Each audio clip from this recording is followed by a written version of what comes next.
Hola y bienvenido a este nuevo episodio de Quiero ser Product Manager. Hoy tenemos a Lorena Maceratesi que nos visita y vamos a hablar sobre producto digital, pero desde una mirada del diseño estratégico. Hola Lorena y bienvenida. Bien, hola Claudio, ¿cómo estás? Primero, muchas gracias por la invitación, por estar acá compartiendo un poco la conversación y el diálogo, siempre es lindo conversar. Soy Lorena Maceratesi, es verdad, soy co-founder de Holistic Interaction, es un estudio de diseño estratégico.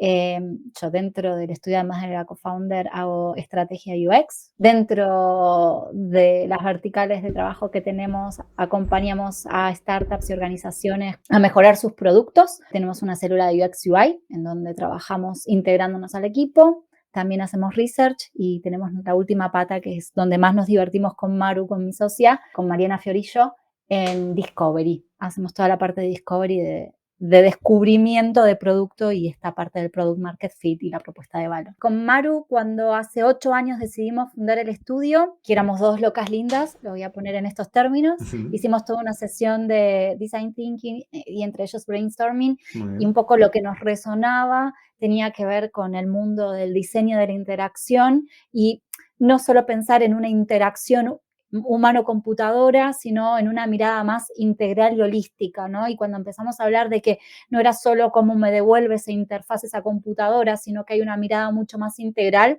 apareció esta palabra holística y fue como, este es el match perfecto, porque de verdad tiene que ver con tener una mirada integral sobre lo que estamos haciendo sin poner solamente foco en ese producto, sino decir, bueno, y a ver qué pasa con este mundo exterior y este producto, este mundo interior y de cara para adentro y en el intermedio, ¿no? Como viene por ahí.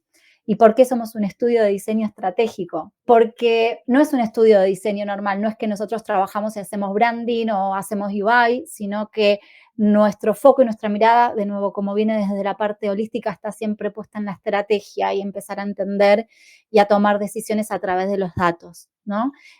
Y a partir de ahí viene el concepto de diseño estratégico. Exactamente cuál es la necesidad, cuál es el dolor que tiene que tener esta empresa para decir, bueno, necesito a Lorena. ¿Cuál es el dolor? Genial. El primero es startups que están creciendo y que todavía no tienen un área de UX y dicen, necesitamos ya un área de diseño, un área de UX, necesitamos empezar a trabajar sobre la propuesta de valor y la experiencia del usuario y no por dónde empiezo, ¿no? Y muchos tratan de tener primero al VP o al head y tener a una sola persona, un one member. Entonces lo que nosotros hacemos es tomar ese ownership y trabajar con una célula integrada y aportando como buenos procesos, empezar a integrar y diseñar cómo va a interactuar en realidad ese proceso user-centric dentro de la organización, porque también va a afectar al trabajo. Eso es por un lado, o un área de diseño un área de UX o de diseño que esté desbordada, también colaboramos con ellos para descargar eso es por un lado. Cuando el equipo de diseño no tiene a un especialista de research, de investigación, ¿qué significa? Salir a hablar con los usuarios, detectar puntos de dolor, hacer investigación. Lo que desde el lado de producto llamamos Product Discovery. Exacto. Muy bien. Sí, exacto. Muy bien. Y después la parte de discovery inicial, lo que nosotros entendemos como discovery es cuando tengo una idea. Bueno, bien, pero esa idea, ¿para qué target va? ¿Para qué tipo de usuario? ¿Qué características? ¿Cuál es la propuesta de valor? ¿Cómo es el mercado? ¿Cuál es el negocio? ¿No? Y acompañamos todo ese proceso de creación de este MVP, que ahora parece ser súper controversial la palabra MVP, que ya no se puede usar más. Está muy bien hablar de MVP, pero hay un nuevo concepto que les enseño a mis alumnos del IEM, de la Escuela de Negocios Digitales aquí en Valencia. Tiene que ver con el Happy Path. El MVP está muy bien porque uno diseña ese mínimo producto viable que tiene que ser mínimo, tiene que ser viable, pero el Happy Path representa el principal caso de uso de tu producto, es decir, tratar de construir el producto desde el lugar de la experiencia del usuario, construyendo ese único caso de uso principal que va a tener tu producto y construir el resto del producto en base a ese Happy Path. Genera muchísimo foco a la hora de construir producto y permite tener una base muy sólida para poder construir producto de forma iterativa. Es decir, construís el Happy Path y desde el Happy Path en adelante empezás a terminar tu MVP. Creo que lo podemos tomar y me encanta porque tiene que ver con esto. Uno cuando toma la decisión de salir con un nuevo producto o un nuevo proyecto al mercado, tiene que tomar decisiones, inevitablemente. No tomar decisiones es tomar decisiones. Entonces, tenés que decidir qué vas a crear, ¿no? Tal Porque cual. si no, no vas a salir a testear esto con nadie ni a validar. Nuestra recomendación siempre es mantenernos en la ruta crítica. ¿Cuál ha sido el mayor desafío que has enfrentado en la gestión de un producto digital y cómo lo superaste?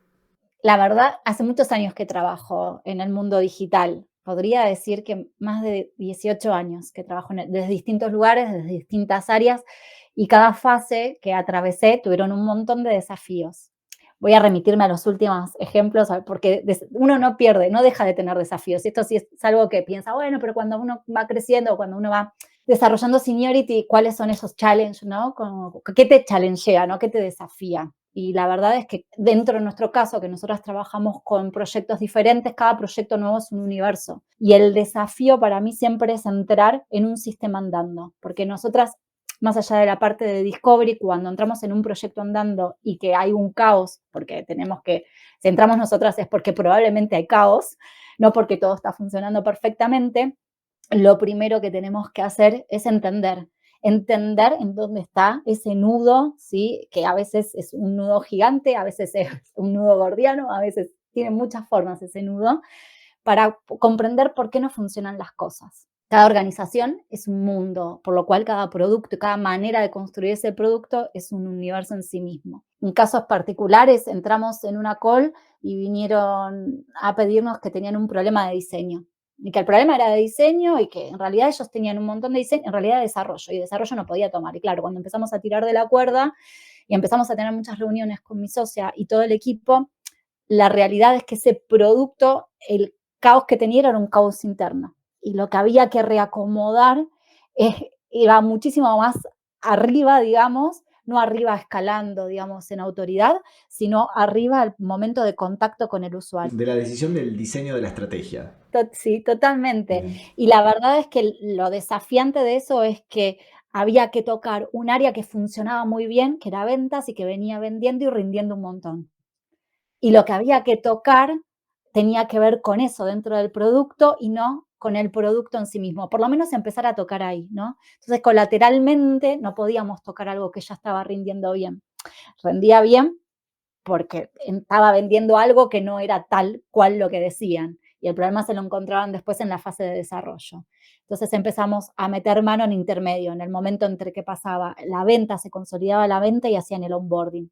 Y esa fue como la manera de empezar a colaborar y ayudar y a desenmarañar todo este meollo. Contame desde ese punto de vista donde el diseño de la estrategia dentro de la compañía para pensar el producto desde el diseño, ¿cuál es el factor más importante para el éxito de un producto digital y por qué crees que ese es el factor más importante?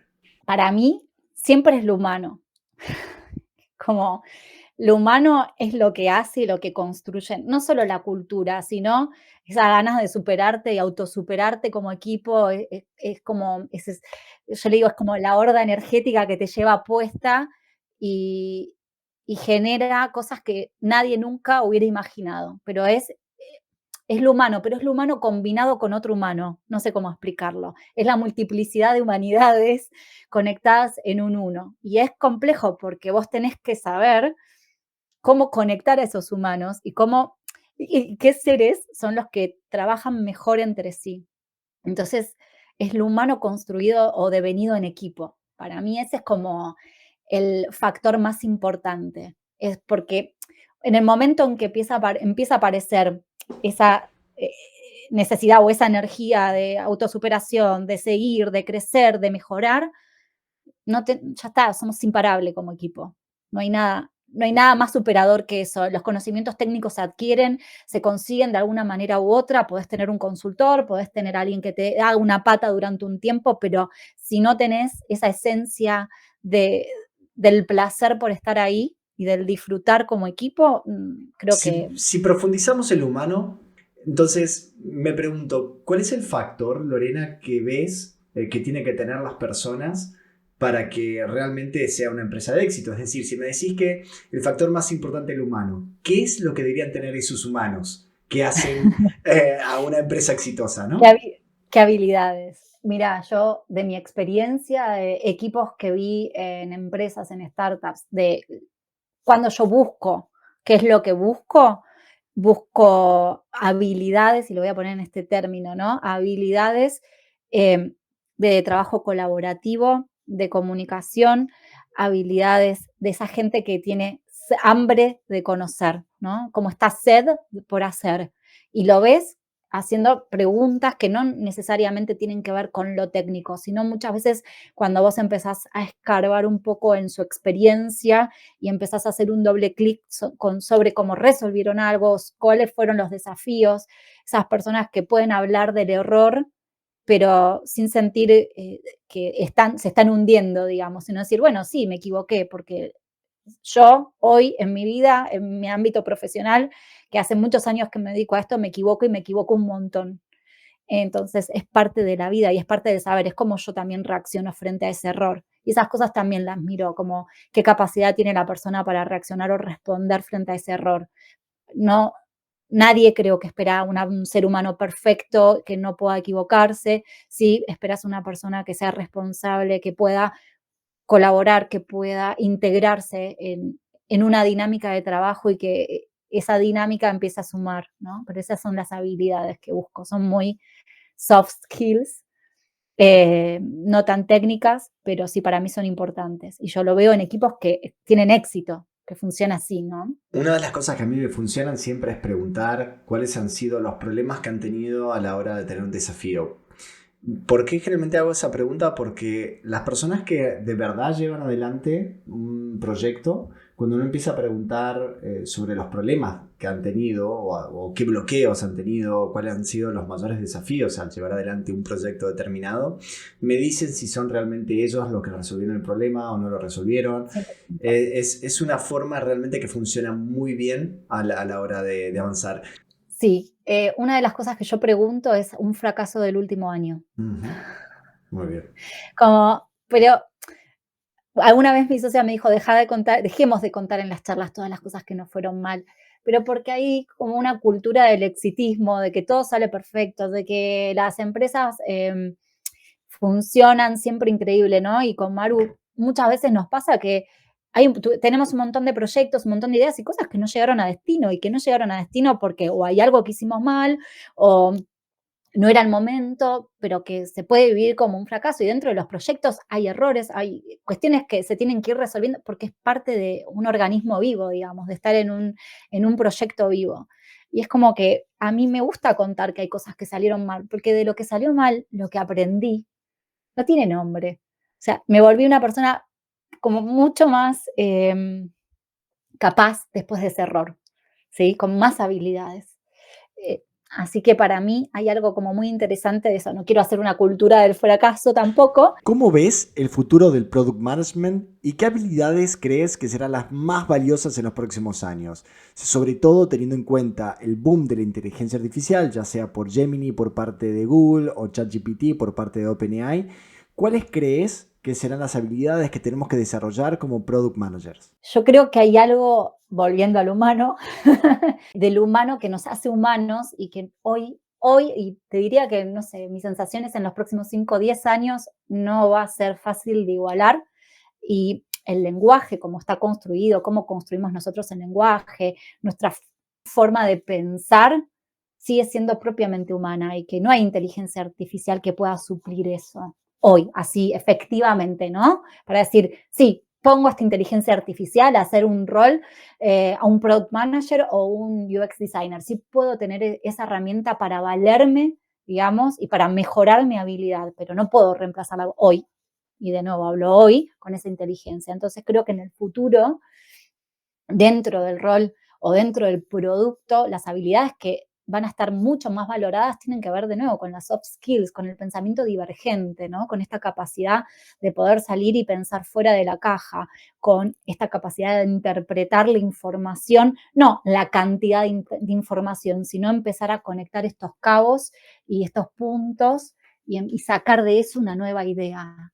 creo que va mucho más de ahí y empezar a valernos, por supuesto, de herramientas que nos faciliten poder llegar a esa conclusión. Pero lo que es irreemplazable hoy para nosotros es lo humano, la construcción de cómo hacemos el lenguaje y de cómo pensamos. Una cosa que me parece increíble es de una imagen de los años 60 de un grupo de matemáticos que estaba manifestándose en contra de la invención de la calculadora. Lo mismo hoy vemos millones de diferentes grupos o sectores del mercado temiendo por lo que va a suceder con OpenAI o todas las diferentes inteligencias artificiales del mercado. Lo que tenemos que entender es que la inteligencia artificial vino para quedarse. No hay forma de que sea eliminada este tipo de herramientas del mercado. Es como que de golpe ahora te quiten la PC, te quiten el ordenador, te quiten una calculadora en las escuelas, te quiten alguna herramienta que es vital para nuestro día a día. Lo mismo pasa hoy con OpenAI o ChatGPT o Gemini o cualquier otra herramienta que utilicemos en el día a día para nuestro trabajo, para nuestros hobbies, etc. Creo que no va a eliminar los trabajos que necesiten ciertas especializaciones, sino que va a ser la herramienta principal y fundamental para esos roles. Para poder interactuar con esa inteligencia artificial, yo tengo que tener atrás un background que pueda sostener y que pueda permitirme a mí entender que la devolución que me da esa inteligencia artificial cobra sentido o no. ¿Por qué? Porque siempre la inteligencia artificial te va a devolver información. El problema que vos tenés es que tenés que tener la capacidad para discernir si eso que te devolvió cobra sentido o no. Entonces, es cierto lo que vos decís, una mirada, un saber técnico va a ser necesario. Volvemos al humano, volvemos a este factor importante del éxito, volvemos a que el futuro va a ser lo humano. Entonces, ¿Cómo se nota acá UX, no? Y estoy enfocada en el ser humano. se nota completamente que es la parte de la experiencia del humano. Cómo se relacionan y aquí vamos a un punto que es cómo equilibran las necesidades del usuario con los objetivos comerciales de la compañía. Un ejemplo claro de esto es, hay muchas empresas que toman decisiones sobre un producto determinado que puede no dar la mejor experiencia al usuario final, pero por razones comerciales tienen que tomar esa decisión. O viceversa. Entonces, me pregunto, Lorena, ¿cómo haces en tu caso que vivís en este mundo de experiencias de usuario, de diseñar? ¿Cómo equilibrás estas decisiones? Wow, creo que no tengo una respuesta concluyente, cerrada, o no creo que siquiera puedo tener una respuesta para decir, esto es por acá, no pecaría, creo que me equivocaría al 100%. Me parece que cada organización es un universo y ese equilibrio que hay que construir va a depender 100% de la cultura organizacional, la madurez de la organización, tanto en negocio como en experiencia de usuario. Hay un montón de factores que hacen que ese equilibrio pueda irse más para un lado o para otro, dependiendo también a qué está abierta la organización. Entonces, ese equilibrio sucede de acuerdo a lo que la organización también quiere escuchar y los errores que se van a cometer a posteriori de eso van a tener que ver con esta situación, ¿no? Con la madurez a nivel negocio, con la madurez a nivel de UX, ¿sí? Y con esta cultura organizacional que hay, porque si nosotros tenemos una cultura organizacional en donde nuestros usuarios somos realmente user-centric, las cuestiones más, los objetivos más comerciales van a estar alineados con las necesidades de los usuarios, inevitablemente. Ahora, cuando esto no es tan así, o cuando la parte comercial empieza a tener mucho más peso, porque el negocio tiene mucho más peso de decisión y la conversación con los usuarios aparece menos, ese equilibrio, digamos, o cómo se equilibra, tiene que ver con la madurez de la organización en muchos aspectos. Lo que yo voy a poder negociar desde mi lugar, digamos, y desde mis competencias, va a ser también lo que la organización me habilita a negociar, más allá de que yo diga, esto tiene que ser por acá porque las necesidades, y yo no dejo de mirar tampoco los objetivos comerciales nunca, aunque mi foco sea UX, también yo tengo una mirada estratégica y de negocio. Lo que tengo que lograr es que esos objetivos de negocio empiecen a interrelacionarse y cada vez estén más alineados con lo de los usuarios. Y esa es la manera. ¿Puedes compartir una historia de un fracaso o un error en la gestión de un producto que resultó ser una lección valiosa? Siempre he dicho que lo más importante a la hora de construir un producto o a la hora de construir una startup, emprender o cualquier tipo de acción que hagamos en la vida es el proceso de aprendizaje. De hecho, algo que les enseño a mis alumnos en el instituto es justamente a aplicar el proceso de las lecciones aprendidas, ya sean retrospectivas en Agile, lecciones aprendidas en Waterfall o como quieramos llamarle en diferentes metodologías, es las lecciones aprendidas. Ahora, cuando nosotros fracasamos, es un fracaso si no aprendimos nada. Ahora, si hemos aprendido algo, no lo podemos llamar fracaso, podemos llamarlo como un proceso de aprendizaje. Dentro de Holistic Interaction estamos diseñando un producto que tiene que ver con educación enfocado en UX. Y empezó como una idea, algo que nosotros disfrutamos. Yo no lo dije, pero tengo una cátedra a cargo en la Universidad de Buenos Aires, en la Facultad de Arquitectura, Diseño y Urbanismo. La cátedra es Proyectos Audiovisuales Interactivos. Lo que enseño es a crear productos para Extended Reality, ¿no? Como todo producto en Extended Reality. Así que somos profes, muy, muy profes con Maru, mi socia, con Mariana, desde hace muchísimos años. Te diría que hace 11, 12 años damos, Maru mucho más que yo, damos clases en la universidad y en distintos ambientes y ámbitos, también para organizaciones, y es algo que realmente disfrutamos. Y hace un año atrás, un poquito más, nosotras veníamos dando trainings y empezó como la idea de empezar a formalizar esto. Y dijimos, bueno, ok, 2023 es nuestro año. Vamos a armar un producto, genial, ponemos fecha, todo tenía fecha de lanzamiento, todo un roadmap escalonado, ¿no? Diciembre de 2023 no había nada, solo un deck.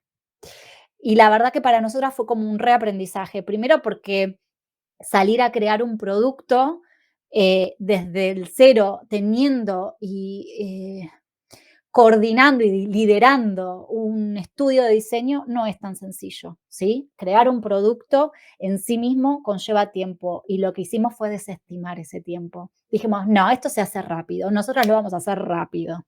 Y pecamos, ¿no? Voy a decirlo de esta manera, de pensar que porque era nuestro ámbito lo íbamos a hacer más rápido. Y hay un montón de definiciones y un montón de cuestiones que tienen que hacerse, que tienen que dedicarle, uno tiene que dedicarle tiempo y energía y cabeza. Y no son 15 minutos el viernes a las 5 de la tarde.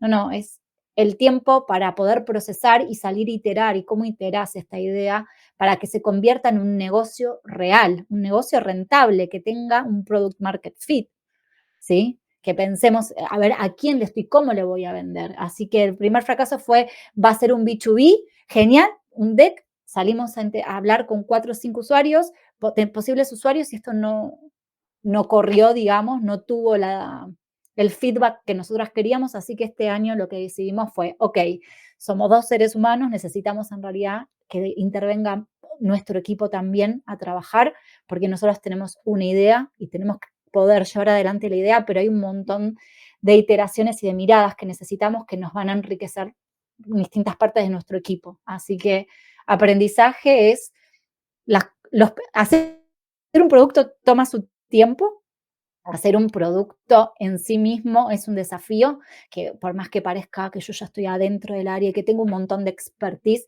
siempre es un lugar de aprendizaje y de iteración, y que necesitas un equipo con quien conversar, alguien con quien conversar al menos, para hacer un ida y vuelta de esto, ¿no? Y que porque ponga fechas las cosas no suceden. En algún punto lo siento como un aprendizaje, más que como un fracaso. Es como parte del aprendizaje, es decir, teníamos una idea, pensamos que iba a funcionar y salimos a pivotearla, ¿no? Como que al cierre, más allá de que no pudimos seguir avanzándola, tampoco estuvo la respuesta que nosotras creíamos que iba a tener, y entonces hoy la idea está pivotando, que es parte también de llevar una empresa adelante, una startup adelante, saber pivotear, y eso quienes hacen inversiones también lo van a mirar, ¿sí? Cómo está el equipo y qué habilidades para pivotear tiene. Muchas gracias Lorena por compartir tu experiencia con nosotros. Hemos llegado al final de este capítulo y espero volver a verte cuando hablemos en detalle sobre experiencia de usuario y hablemos más desde el barro sobre lo que significa crear experiencias de usuarios en productos digitales. Me encanta, con gusto, siempre, la verdad que es un placer con vos hablar, Claudio, me encanta, hemos tenido conversaciones para ver cómo íbamos a encarar esto, y siempre es un placer y es muy enriquecedor y aprendo un montón, así que con mucho placer, si me volvéis a invitar, estaré acá. Hasta la próxima, muchas gracias.